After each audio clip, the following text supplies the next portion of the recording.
Hvala za besedo. Moja predstavitev bo torej posvečena temu, kaj smo počeli, delno tudi, kako smo to počeli.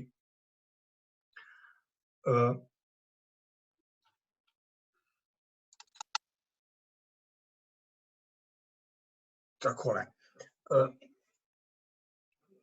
Pravzaprav je bil ta projekt zanimiv, ne samo zaradi vsebine, s katero se je ukvarjal, pač pa seveda tudi, kot je že povedal vodja projekta, tudi zaradi skupine, ki so jo sestavljali raziskovalci. Šlo je namreč za preplet dveh strok, ki sta tudi že v preteklosti še celo nekoč bili kot skupen študij, danes seveda dve ločeni stroki, ki pa bi se pravzaprav lahko tudi mnogo kje drugje, ne zgolj samo pri našem projektu, pravzaprav kaj več dopolnjevali. Torej zgodovinarji in geografi, zgodovinarji tudi ne zgolj samo z našega oddelka, pa tudi še z nekaterih drugih inštitucij in pa kolegi geografi z Geografskega inštituta Antona Melika.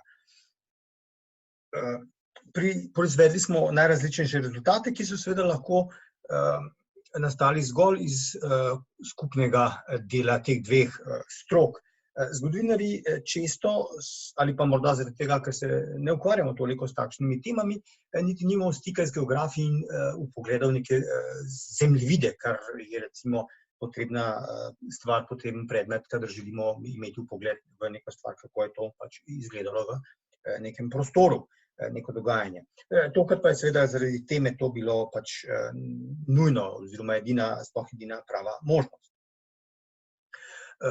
Pristopi k delu, na način, s katerim pristopamo k delu, je med zgodovinarji in geografi seveda precej različen. Zgodovinarji smo relativno kabinetni raziskovalci, kar pomeni, da delamo v glavnem za mizo, naj si bo takrat, ko pišemo, naj si bo takrat, ko raziskujemo v arhivih, medtem ko se geografi seveda odpravijo tudi na teren.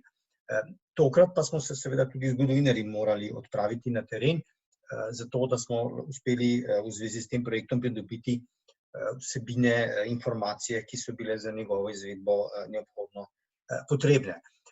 Pri rezultatih se seveda skupno sodelovanje tudi zelo dobro vidi, namreč naše razstave, tudi sedaj knjižne publikacije, so polne različnega kartografskega gradiva, ki je v tem kontekstu te naloge, tega projekta, seveda edina možna oblika prikazati rezultate na dovolj prepričljiv, natančen in poveden način. Kar se tiče zgodovinskega dela raziskovalnih postopanj, smo seveda uporabljali običajne pristope, torej delo v arhivih. Tu je treba omeniti seveda, da smo, kolikor se je le dalo, kolikor so nam le okoliščine dopuščale, šli v največjo možno širino, torej ne zgolj domače arhive, kjer imamo neke določene materije na to temo, pritegnili smo oziroma poskušali smo priti do gradiv tudi v tujih arhivih.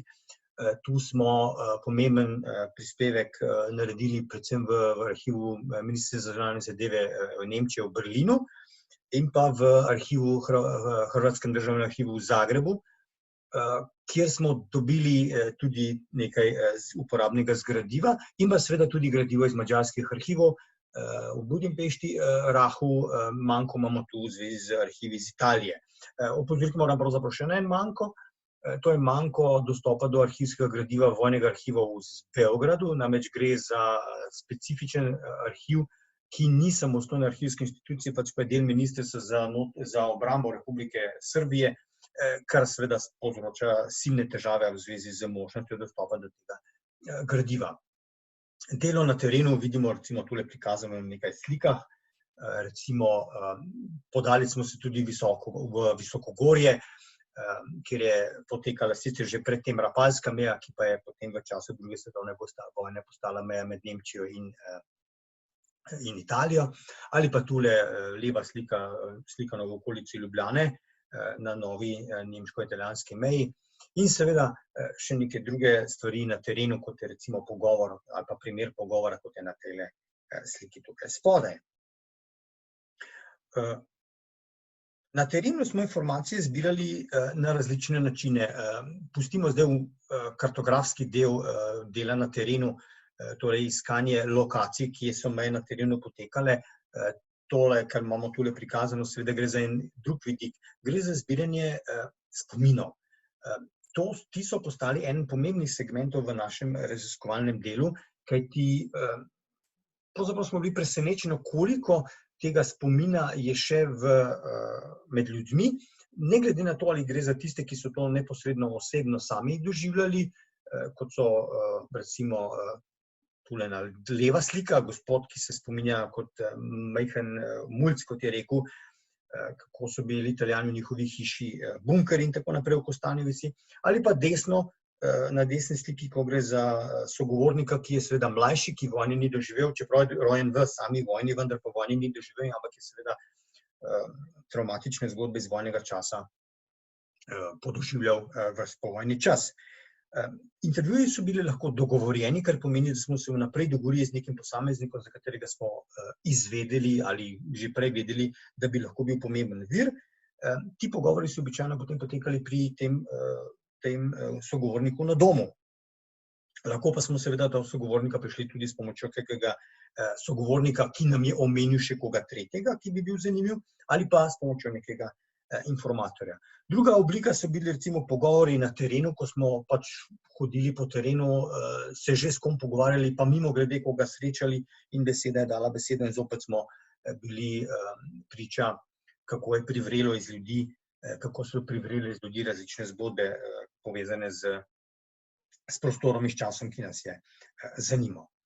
Skupno smo v pogovorih, oziroma pri našem delu, ne zgolj za intervjuje, tu mislim zdaj še neko drugo obstransko delo, bili v kontaktu z več kot 260 posamezniki, torej tako intervjuvanci, informatorji, kot tudi z ljudmi, ki so recimo pa potem v fazi prezentacije rezultatov nam pomagali kakorkoli, da smo te rezultate lahko prezentirali v muzejih ali kjerkoli drugje, kjer smo pač razstave postavljali. Pomemben segment se nam je hitro ponudilo vprašanje, kako naše raziskave čim prej ponuditi v pretres javnosti, ne zgolj zaradi tega, da bi posredovali neke informacije, kaj smo mi že ugotovili, ampak hkrati tudi kot na neke vrste vaba, poziv, da pridobimo še več informacij z terena, kot bi se temu rekli. Tu smo se seveda zdaj zlahka poslužili, torej to je tudi eden od teh segmentov public history in sodobna tehnologija nam je seveda tu omogočila precej lahek, precej hiter, precej enostaven dostop. Nekako pol leta po začetku projekta smo ugotovili, da morda ne bi bilo slabo uporabiti Facebook. Facebook se nam je potem pokazal kot zelo učinkovito orodje. Število objav, ne vem natančno na pamet, nismo jih nikoli šli štet, ampak v povprečju recimo na teden objavimo 2 do 3 objavi. Vemo pa precej natančno, koliko smo objavili najrazličnejših videoposnetkov. Teh je 269. In po občutku lahko rečemo, da je dolg poprečno en posnetek kakšne 3 minute, torej bi skupna dolžina do zdaj objavljenih gradiv presegala 14 ur. Ampak treba je pa takoj opozoriti, da seveda to pa niso vsi, to ni celota vsega tega posnetega gradiva. Tega posnetega gradiva je po moje, po precej globi oceni, vsaj 2-krat več, kar pomeni še precej veliko zalogo materije, ki jo je treba analizirati, da bi jo bili seveda sposobni potem razumeti in predstaviti naprej. Drug pomemben element je, torej Facebook seveda tudi feedback je bil tu zanimiv, kajti dobivali smo tudi s pomočjo feedbacka, tako kot sem že omenil, torej neke dodatne informacije, pojte še tega vprašati, kaj pa je to za ena zadeva, tukaj imamo nek kamen, pa ne vemo, kaj je in podobno, torej interakcija je bila hitro vzpostavljena. Vsi filmski posnetki so dostopni tudi na YouTubeu, na posebnem predvajalnem kanalu. Zelo uporabna in srečo smo imeli z nacionalno televizijo. Seveda delno to povezano s tem, da imamo tam neke svoje bivše študente in ko smo jih povprašali, ali bi bilo možno kakorkoli v neke njihove kontekste portala MMC, kjer so imeli neko temo o mejah, kakorkoli vključiti tudi naše izsledke, smo seveda hitro našli skupen jezik in uspeli postaviti kar nekaj vsebin tudi na spletni portal MMC. No in nazadnje seveda razstavna dejavnost, s katero smo začeli že zelo hitro.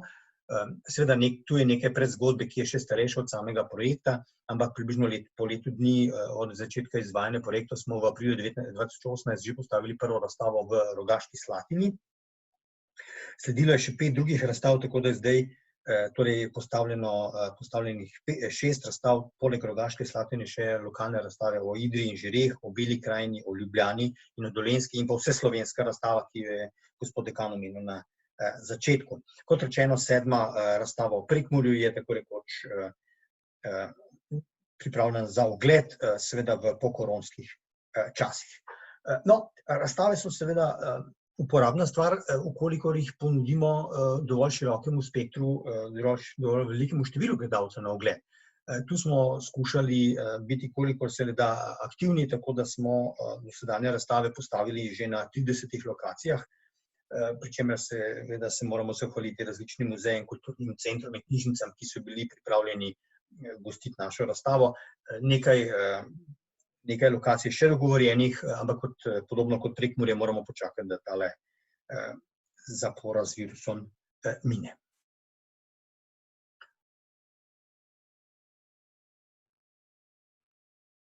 Naslednja pomembna zadeva v zvezi z prezentacijo naših rezultatov je spletna stran. Lansko leto smo se odločili, da bi bilo nekako, oziroma ugotovili najprej, da bi bilo seveda zelo smiselno, da te naše razstave nekako prezentiramo trajnejše. Zato smo se odločili za postavitev spletne strani, kamor smo preselili razstave, k temu pa dodali še nekaj drugih vsebin, ki jih seveda spletno okolje omogoča. Teh dosedanjih 6 postavljenih razstav smo torej predstavili na splet, pri čemer smo k vsebini, ki je sicer bila predstavljena na razstavah, dodali še povezave do filmskih posnetkov, torej dodali neke interaktivne elemente, dodali smo informacije o najrazličnejših objavah, torej informacije o tem, kje vse so naše razstave že gostovale, informacije do nekaterih naših publikacij, seveda v kratkem bodo pa dodane tudi povezave do knjig, ki so pravkar izšle. V zadnjem delu naj nekaj več besed namenim še našemu Facebook profilu. Pri tem sem si pomagal s Facebook analitiko, torej z nekimi podatki, ki jih nudi sam Facebook.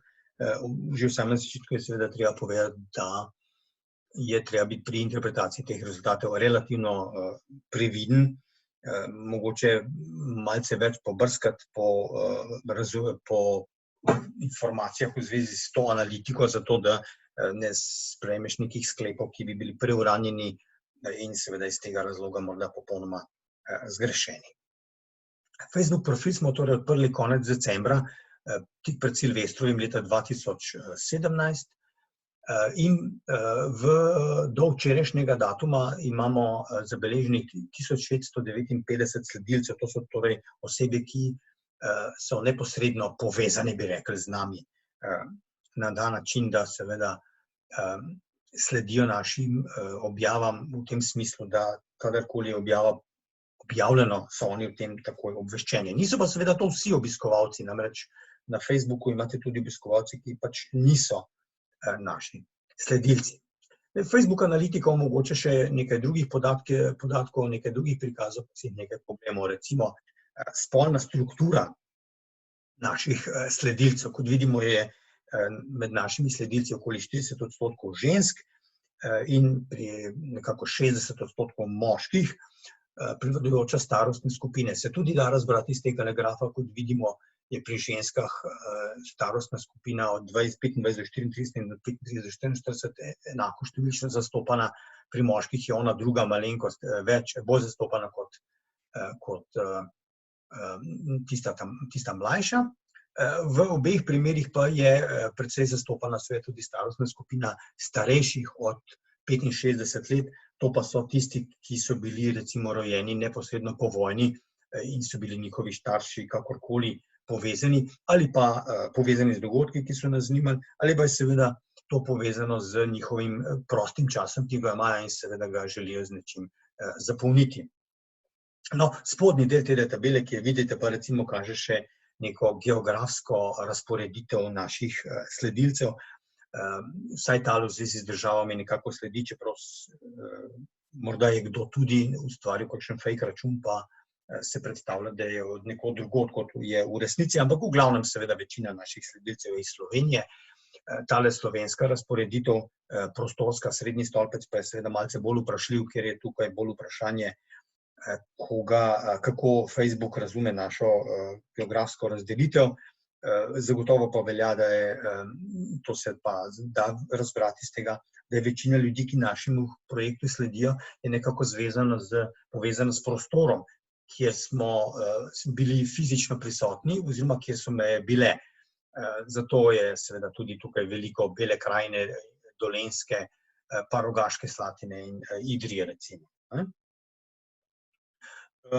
Število obiskovalcev za vsak dan je tudi ena od možnosti, ki jih lahko sledimo v Facebook analitiki, pri čemer gre tukaj za številko, ki jo tule zdaj vam kažem, za številko obiskovalcev, ki niso samo sledilci. Torej, kaj je zdaj bilo 17. januarja 2019, da se je na našo stran upravilo 173 obiskovalcev, to bi seveda zdaj bilo treba natančno pogledati, kaj za ena objava je to bila tisti dan ali pa par dni prej, ali morda kakšna napoved kakega dogodka. Mislim pa, da je tole v zvezi z časom okoli pripravljanja oziroma otvoritve razstave v Idriji in Žireh, pa je to morda Idrijce in Žirovce spodbudilo, da so malo bolj pospešeno si ogledovali našo spletno stran. Zanimivo je seveda lahko tudi analitika v zvezi z našimi filmskimi posnetki. Tule vam prikazujem recimo podatke o ogledih filmov iz leta 2019 in recimo 24. aprila 2018 in 24. aprila 2018 je bilo na našem Facebook profilu vsega skupaj 3111 minut ogledov videoposnetkov. To je 9 minut manj kot 52 ur. To seveda zdaj ne pomeni, da je vsak gledal 52 ur, niti nimamo enega tako dolgega posnetka, ampak pač v tistem času so si očitno obiskovalci ogledali tudi še kaj posnetkov za nazaj. Kaj pa je to za en čas? To je čas, ko se je naša raziskovalna ekipa podala v Prekmurje in tam posnela kar precej materiala na terenu, ga tudi precej urgentno tekoče objavljala in očitno so ti posnetki pritegnili dovolj veliko število možnosti, da je ta zdaj recimo 24. april tako izstopajoč dan po številu ogledov. Na koncu pridemo do zadnjih rezultatov, ki pa niso resnično zadnji, kajti v načrtu so še rezultati, so še izdelki. Namreč v zadnjih dneh smo pripravili za tisk in v PDF obliki so publikacije že dostopne. Gre za 3 knjige povezane s projektom. Začenjamo z zbornikom Okupacijske meje v Sloveniji, kjer je v 10 prispevkih objavljeno, kjer je objavljenih 10 prispevkov na različne teme, torej od generalnih pa do lokalnih, pa predvsem pomembna je tudi tisti prispevek geografov o tem, kako so oni pristopili. Zanimivo seveda tudi stališče tega, da mi kot zgodovinarji vseh tistih njihovih orodij ne poznamo, ne obvladamo in so že iz tega razloga seveda branje zanimivo. Potem imamo še knjigo povezano z dogajanjem v Rogaški Slatini in Obsotelju in potem zadnja je še knjiga o okupacijskih mejah v Beli krajini. V pripravi je tudi že naslednja knjiga Razdeljena Slovenija. V naslednjih mesecih oziroma v začetku leta 2021 pa načrtujemo še 3 knjige povezane z lokalno problematiko, torej Prekmurje, Dolenjska in pa Idrija in žiri. Hvala lepa.